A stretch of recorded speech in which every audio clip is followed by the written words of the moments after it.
OBC नेते नवनाथ वाघमारे यांनी केलेल्या वादग्रस्त विधानानंतर मराठा आरक्षण आंदोलनाचे नेते मनोज जरांगे पाटील यांचा पारा चांगलाच चढलाय. छत्रपती संभाजीनगर येथे आयोजित पत्रकार परिषदेत जरांगे पाटलांनी बोलताना वाघमारे यांच्या वक्तव्याचा समाचार घेतलाय. आपण पाहूयात जरांगे पाटील नेमकं काय म्हणाले. काम नाही, मराठ्यांनी दबावाखाली कोणाच्या वागायचं बंद करा. समाज सगळा संपून जाईल. जे समाज किंवा जे पोरं आक्रमक झाले, अन्यायाच्या विरुद्ध लढले, त्यांना न्याय मिळाला. काहीच बघू नका समोरचा कोण, सरकार हे अधिकारी आहे का, राजकीय नेता आहे का, पक्ष आहे. जो अन्याय करतो त्याच्या विरोधात असे चवतळून उठले पाहिजेत मराठी. म्हणून दौरा होईल नाही होईल, शक्यतो 20 ऑगस्ट ते 25 ऑगस्ट दरम्यान होणारच. पण शेवटी मला 29 ऑगस्टला उपोषण करायचं.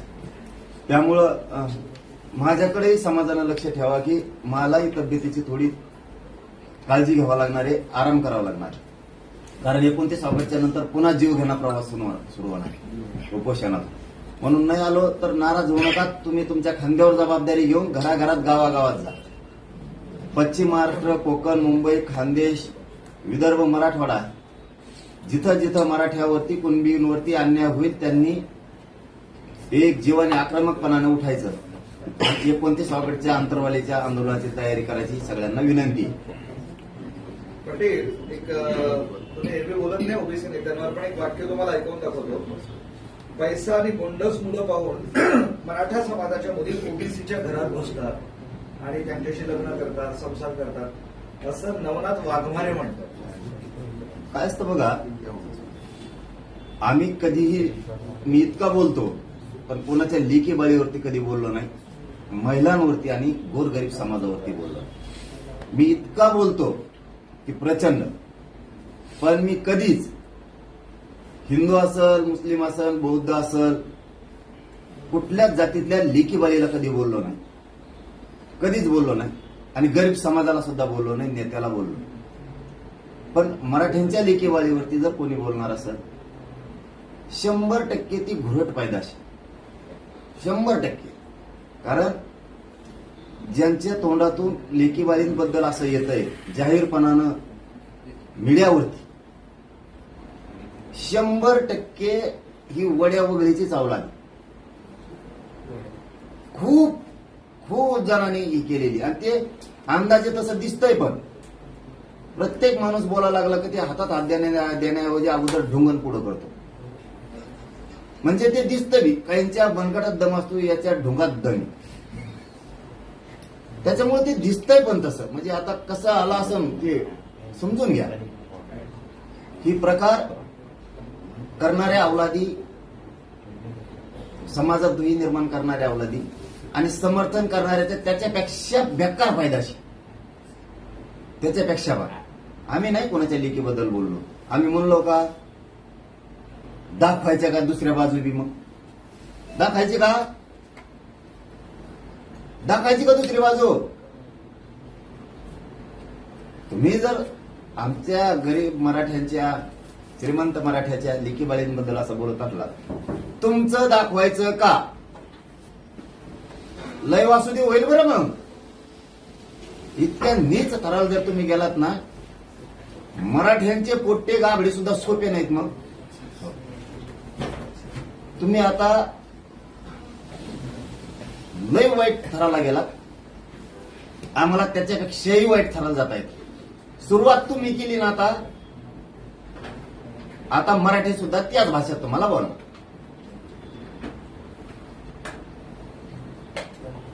पाटील, अशी भाषा समर्थनीय नाही ना. कोणाचीही असलं तरी आंदोलकांची भाषा असते. आता काही लोक त्यांच्या म्हणतात की पाटलांची भाषा अनेकदा घसरतो. दाखविता का एखादी? गीतात ना मुख्यमंत्र्यांच्या बद्दल, त्यांच्या घरच्या बद्दल बोलल्या. अरे ती भाषा आहे. आज पळून गेली म्हणतो का आई? पळून गेली म्हणून लोक काय? असं काही जोडू नका कोणीकडचे कोणीकडे. भाषा डायरेक्ट म्हणणं, आमची पळून याच्या घरात घुसली, त्याच्या घरात घुसली. मी घुसली म्हणलो का? तुम्ही जो प्रश्न विचारला मी म्हणलं त्याच्या दुसऱ्याच्या घरात घुसली. असं नाही. मी जे बोलतो ते नेत्याला बोलतो. आया बहिणीवर बोललो नाही ना त्यांच्या. अशी पळून गेली आणि घरात घुसली ही भाषा नाही करत आम्ही. लेकी बाळीला कोणाच्याच ओबीसीच्या दुखवलं नाही आम्ही कधी, कधीच नाही. माणसाला नेत्याला तर बोलणारच ना. तेही कित्येक वेळेस बोलले मला, माझ्या समाजाला पण उत्तर दिलं की मी त्याच्यावर. दाखवा तुम्हीच बाईट आहेत का नाही तुमच्याकडे. ते कित्येक वेळेस तरी बोलले, असाचे तसाचे कित्येक तरी, काही काही न सांगण्यासारखं सुद्धा आहे. माझ्यावर बोलले. पण तुम्ही आता लेकी बाल्यावर बोलणार असलात, आता सुट्टी नसती, आता सुट्टी नसती.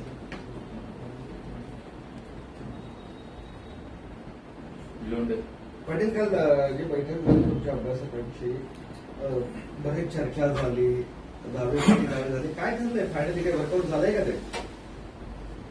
माझं कर्तव्य जे होतं समाजापुढं ते मी पूर्ण केलं, 100% पूर्ण केलं. राज्यातल्या सगळ्या अभ्यासकांना 16 ऑगस्टला म्हणजे मी काल बोलवलं.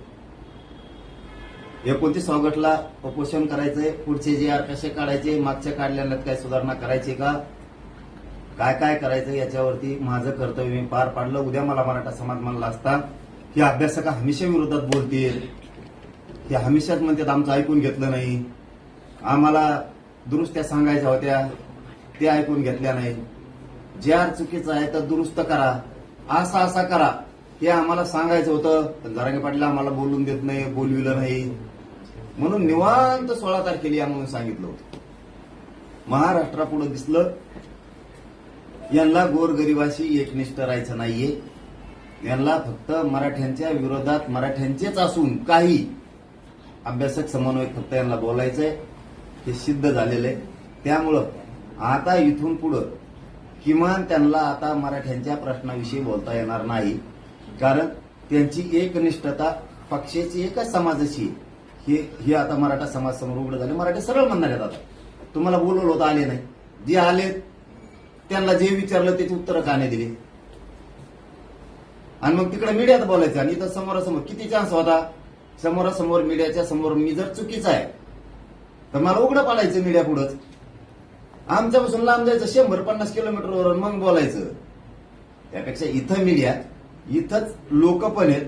मी जर दोषी आहे तर मला मीडिया समोर उघडं पाडायचं. पाटील, आतापर्यंत तुम्ही अनेक उपोषण केले, त्यामध्ये तुमच्या मागण्या काही मान्य झालेल्या आहेत, काही बाकी आहेत.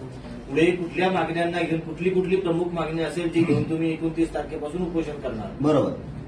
58 लाख नोंदी ज्या मिळाल्या त्या 58 लाख नोंदीचे मला प्रमाणपत्र पाहिजे. आणि 58 लाख नोंदीचा डाटा मी 1 वर्षापासून मागतोय. सरकारला त्या नोंदी कमी करायच्या जाणून बुजून 58 लाखाच्या, त्यांना 58 लाख प्रमाणपत्र मराठ्याला द्यायचे नाहीयेत. नोंदी कमी करायच्या म्हणायचे फक्त एवढ्या सापडल्या, ते मी होऊ देणार नाही. वेळ आली तर मराठ्या सरकार पाडीणार. जर 58 लाख नोंदीतले एक बी नोंदी कमी केल्या, मी हे खूप तळतळाटीने सांगतो. एकतर बावनकुळेने इतका तळतळाट घेतलाय मराठ्यांचा शिरसाट्याने, त्यांनी गोरगरिबाचं वाटोळ करून, त्याच्यात ते हुंबरे बी याचिका करायला लावितो, कुठं नाटकं करायला लावितो, कुठं ते म्हणजे अनेक प्रकार करून घेतोय. आता यायला लागलेत फोटो होती त्याची बी, कसं कसं करून घेतोय, कसा कसा घरी जातो, कसं कसं सांगतो, ते बी यायला लागले त्याचं आता बाहेर. झालं एकदा होईल, पुढं पुढं जाणार आहेस. म्हणून मला 58 लाख नोंदीचे कुणबी प्रमाणपत्र पाहिजेत, हे सरकारनं पहिल्यांदा समजून घ्या. आणखीनही दुरावा दुही निर्माण होऊ देऊ नका. ज्यांनी ज्यांनी कुणबी प्रमाणपत्र घेतले त्यांच्या व्हॅलिट्या पाहिजेत, तुमच्या अधिकाऱ्यांनी रोखून धरल्या. हा माझ्या अचानक एक आता ध्यानात आलं. या 4-3 दिवसात विखेंनी नवीनच काहीतरी सुरू केलं. ज्या व्हॅलिट्या झाल्यात ना त्या पुन्हा तपासणीला घेतल्या. जणून नुसत्या मराठ्याच्याच घेतल्यात का सगळ्याच्याच घेतल्यात विखे? नीट वागा बरं का तुम्ही मराठ्या संघ. ज्यांच्या ज्यांच्या व्हॅलिटी आतापर्यंत झाल्या, ज्यांच्या व्हॅलिटी पुन्हा सुनावणीला लावल्या तुम्ही, फक्त मराठ्याच्याच लावल्यात का सगळ्यांच्या लावल्यात? एससी एसटी ओबीसीच्या? जरा उद्रेक होईल असं वागू नका बरं का फडणवीस साहेब. तुमचे मंत्री माजुल्यासारखे करायले.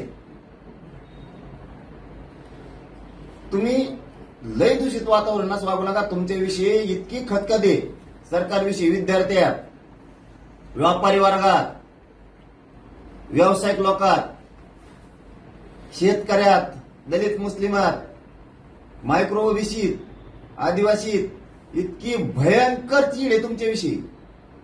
तुम्ही लोकांना चिडू नका, विनाकारण असे त्रास देऊ नका. कवासी हातातून निष्ठून जाईल सत्ता माहीत पण नाही होणार.